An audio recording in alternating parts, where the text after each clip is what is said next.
हमारे जितने दर्शक बंधु देख रहे हैं, आप लोगों से अनुरोध है वीडियो अंत तक जरूर देखिएगा, क्योंकि सवाल मनीष कश्यप के बारे में है, सवाल उनके न्याय से संबंधित है। क्योंकि आज जिस प्रकार से सुप्रीम कोर्ट में मनीष कश्यप के बातों को लेकर उनके याचिका को खारिज किया गया है, कहीं ना कहीं निराशाप्रद है। और जितने मनीष कश्यप के सपोर्टर हैं, आप लोगों को निराशा जरूर हुआ होगा, हमें भी निराशा हुआ होगा। और आज पूरे बिहार में कहीं ना कहीं निराशा का माहौल है, क्योंकि मनीष कश्यप की जो उम्मीद लगाई जा रही थी कि रिहा होंगे, वो उम्मीद कहीं ना कहीं टूटती जा रही है। लेकिन फिर भी न्यायपालिका पर पूरा भरोसा है और न्याय और साथ ही साथ सुप्रीम कोर्ट पे भी पूरा भरोसा है कि मनीष कश्यप के साथ न्याय होगा। आज हम बात करेंगे शिवनंदन भारती जी से कि जिस प्रकार से मनीष कश्यप की याचिका दायर की गई थी कि एनएसए हटाया जाए, सारे केसों को कोलैबोरेट किया जाए और साथ ही साथ उनके रिहाई की भी बात की गई, लेकिन उसको सुप्रीम कोर्ट के द्वारा खारिज कर दिया गया, जो कहीं ना कहीं समर्थकों के लिए जो है निराशा की बात है। और मनीष कश्यप जी के परिवार भी काफ़ी उदास है इस मामलों को लेकर कि मनीष कश्यप को अभी तक कहीं ना कहीं जो है रिहाई नहीं मिल पा रही है, कहीं ना कहीं जो है उनको संतावना नहीं मिल पा रहा है और मुश्किलें काफ़ी बढ़ती जा रही है।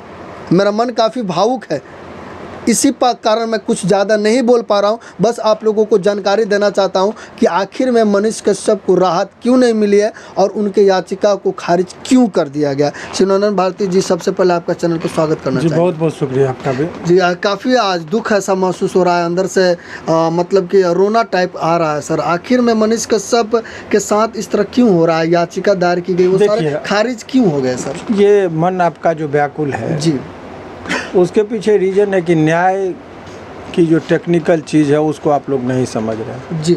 अभी वो उनको कोई ऐसा नहीं कि सुप्रीम कोर्ट ने उनको दोषी करार दिया है या उनको मान लिया है कि उन्होंने गलती किया। ये टेक्निकल चीज़ है और ये टेक्निकल चीज़ देखिए, कॉमन सेंस पे मैं बहुत पहले जो बोला था वही हुआ। मैं डे 1 से बोल रहा हूँ कि इसमें 6 से 8 महीने का वक्त लगेगा तो लगेगा, यदि बेल की प्रक्रिया शुरू करेंगे तब। जी। एक बात। दूसरी बात, सुप्रीम कोर्ट ने मेरिट पर डिसाइड नहीं किया है केस को।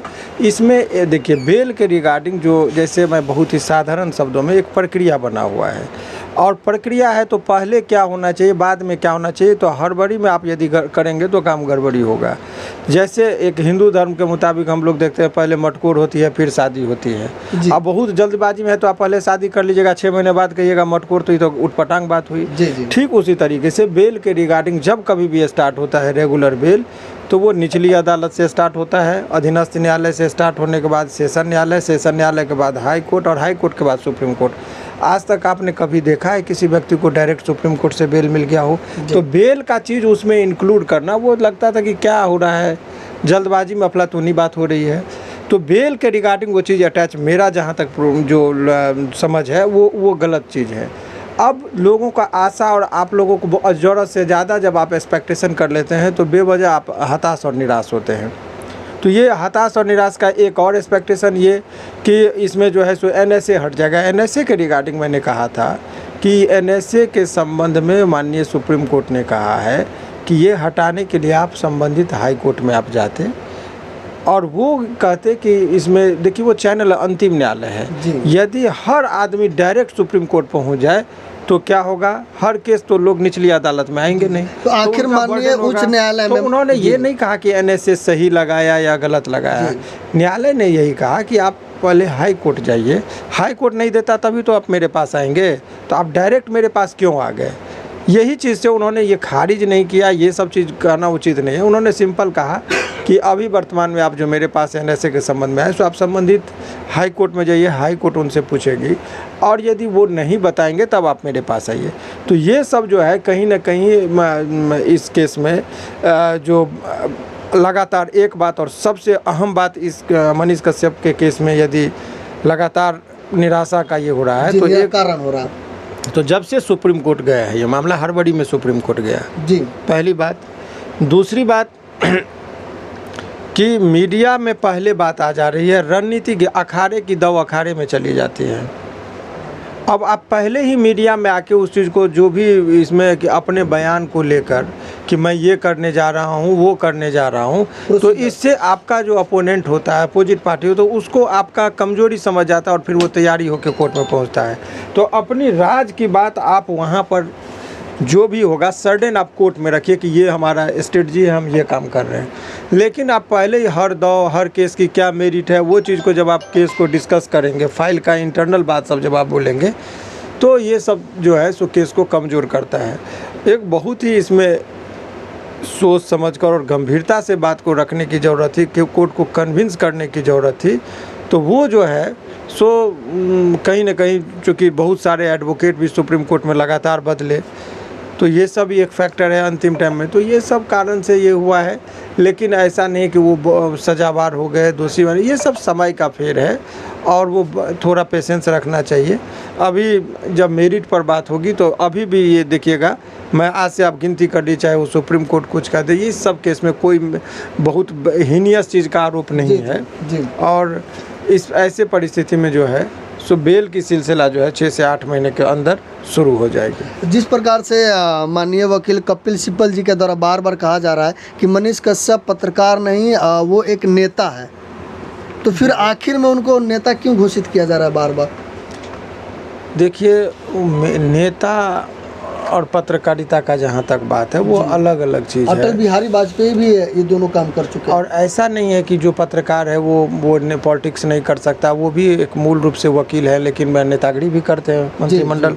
तो इसे थोड़े कि आप अपराधी हो गए, चुनाव लड़ लिए तो इसका मतलब थोड़े कि अपराधी हो गए, पॉलिटिकल स्टैंड। और यदि वो पॉलिटिकल आदमी है तो बयान हुआ तो इसमें सज़ा होना चाहिए। तो बीजेपी के जो यहाँ के जो विपक्ष के नेता है उनके ऊपर भी सज़ा होना चाहिए, ऐसे लगनी चाहिए थी। जो बड़े बड़े न्यूज़ चैनल जो हैं, हिंदुस्तान पेपर, आज तक, उनका भी खबर चला तो वो भी होना चाहिए। तो ये सब चीज़ को कोर्ट में कन्विंस करने की ज़रूरत थी। तो कहीं ना कहीं इसमें व्यक्तिगत तौर पर जो है सो अभी क्षति इनको हो रही है। सुप्रीम कोर्ट में माननीय न्यायाधीश के द्वारा कहा गया है कि एनएसए की जो है याचिका अब जो है हाई कोर्ट में जाकर दायर करना होगा, मतलब कि तमिलनाडु में जाकर याचिका दायर। देखिए, बहुत सिंपल साधारण शब्दों में, आम भाषा में समझिए। हाँ।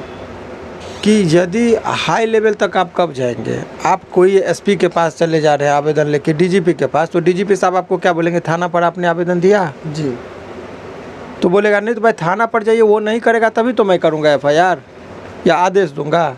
तो सिंपल वही बात है कि सुप्रीम कोर्ट ने इस सिंपल क्वेरी किया कि आप मेरे पास आए, इससे पहले आपने हाई कोर्ट में कभी गया? तो आंसर इज नो। तो बोला कि फिर तो आप हाई कोर्ट जाइए, मेरे पास क्यों डायरेक्ट आ गए? तो यही चीज़ एक टेक्निकल चीज़ था, लेकिन लोग प्रयास करते हैं, कभी कभी कोर्ट सिंपैथी ग्राउंड पर दे देती है इस सब चीज़ को। तो ये भी एक रणनीति का, ये नहीं कह सकते कि वकील साहब ने बहुत चूक की है। ये एक रणनीति का पार्ट था, उसमें असफलता मिली तो फिर दूसरा विकल्प है। तो क्या लगता है हाई कोर्ट में जाकर अब याचिका दायर करना होगा तमिलनाडु? विकल्प तो वही है। कोरोना बीमारी यदि हो गया इंसान को, इलाज नहीं था तो भी तो लोग अस्पताल ही गया, मरिए या जी या जाने का अस्पताल ही है। तो आपके पास विकल्प क्या है? यदि यहाँ से आपको डायरेक्शन मिला है तो आपको जाना, आपके विकल्प पे थोड़े होगा। जो जिस न्यायालय ने जो रास्ता दिखाया, या तो जेल में सड़िए या नहीं तो आप न्यायालय में जाइए, न्यायालय पर भरोसा कीजिए। और विकल्प क्या है आपके पास? जहाँ कोई विकल्प हो वहाँ ही आप कर सकते हैं। ऐसा तो नहीं कानूनी प्रक्रिया में गया है, कानूनी प्रक्रिया से ही निकलनी होगी। तो यही सब चीज़ें, इसको बहुत बढ़ा चढ़ा कर बहुत गंभीर टाइप से बात को रखना ये कदापि उचित नहीं। ये रणनीति है, अनेकों केस में इस तरह का बात हुआ है। और इसका ये मीनिंग लगा देना कि मनीष कश्यप को दोषी करार कर दिया गया, वो भी गलत है, या उसको निर्दोष साबित कर दिया गया, अभी वो भी गलत। अभी मेरिट पर कोई बात नहीं हुई, प्रक्रियात्मक बात हुई कि ये हुआ था, नहीं हुआ तो क्यों आगे। बस ये नहीं कि मनीष कश्यप का गलती क्या है, एनएसए लगा वो जायज़ है या नाजायज़ है, उस पर बात ही नहीं हुई। प्रक्रियात्मक एरर था, इस वजह से उन्होंने कहा कि आप पहले वहाँ जाइए फिर मेरे पास आइएगा। इसीलिए इस केस का मीनिंग अभी फिलहाल यही निकल गया। मनीष कश्यप के जो आज के वकील थे, उन्होंने कहा है कि सुप्रीम कोर्ट में उन्होंने जब बात की और उन्होंने बात की जितने भी उनके केस थे उसको कोलैबोरेट करने की, उस पर भी कोई कार्रवाई नहीं हुई, ना उस पर कोई सूचना मिला। हर वकील साहब की अपनी एक सूझबूझ होती है, वकालत एक आर्ट है जी, और उसी में लोग अपनी बात को कौन कितने अच्छे तरीके से रखते हैं उसी चीज़ का होता है। सफलता असफलता उस चीज़ पर निर्भर करती है जी। तो वकील कोई भी हो, अपने क्लाइंट के लिए वो बहुत मेहनत करते हैं। असफलता से ये नहीं कि वो अयोग्य है, लेकिन कामयाबी भी होती है तो लोग थैंक यू बोलते हैं, और असफलता पर लोग जो है सो नाराज़ होते हैं।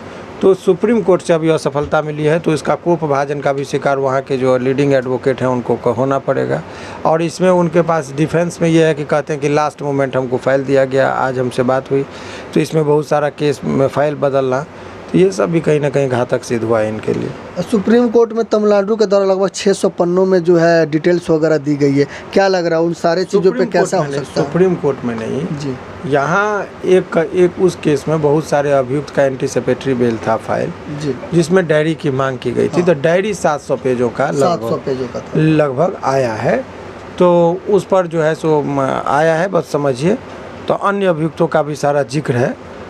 तो अब ये अंदर में क्या है, क्या होने वाला है, उस सब सवाल पर यदि जवाब हो जाएगा तो जिस तरह से सुप्रीम कोर्ट में इनको घाटा लगा वही यहाँ पर भी धक्का लगेगा। इसलिए उस डायरी में क्या है वो पहले कोर्ट में जज साहब के पास हम लोग बहस कर लेंगे, फिर आप लोग को बताएंगे। वहाँ क्या हाई कोर्ट में पहले सुनाई होगी उसकी? नहीं, अभी उनका सेशन न्यायालय में लंबित है, वहाँ पर सुनवाई होगी। जी, क्या लग रहा है कि मनीष कश्यप की मुश्किलें बढ़ रही है या कम हो पाएगी, या क्या हो सकता है? मुझे कोई मुसीबत नहीं लग रहा है, आप लोग को भले ही लग रहा हो। जी, अभी सिंपल कानूनी प्रक्रिया में केस हुआ है तो बेल भी वही न्यायालय से मिलता है। समय लगेगा, बेल पक्का मिलेगा, ये चीज़ आप निश्चिंत रहिए। समय थोड़ा लगता है, समय लगेगा। हाँ, लेकिन बेल कितना समय लग सकता है मनीष कश्यप जी? अभी मैं कह रहा हूँ, अभी जिस दिन से वो NSA आज हट भी गया होता तो भी 8 महीना लगता है। जी, 6 से 8 महीने का अवधि आप मान के चलिए अधिकतम, उसमें ये लोग धीरे धीरे करके 6 से 8 महीने लग सकते हैं। हाँ, आज से। जी, चलिए बहुत बहुत धन्यवाद सर, शुक्रिया। तो जैसा कि देख रहे थे वीडियो के माध्यम से मनीष कश्यप जी के जिस प्रकार से सुनवाई हुई है सुप्रीम कोर्ट में, तो अभी तो राहत नहीं मिली है, लेकिन भरोसा सुप्रीम कोर्ट और हाई कोर्ट पर पूरा है। सरकार पर भी भरोसा है कि मनीष कश्यप के मामले को पूरी गहन तरीके से जांच पड़ताल करके उन पर जो NSA लगा है उसको धीरे धीरे या जैसे भी जो प्रक्रिया है उस प्रक्रिया का पालन करते हुए जो मनीष कश्यप को रिहा और NSA हटाया भी जाएगा, रिहा भी किया जाएगा और आप सभी के बीच मनीष कश्यप आएंगे।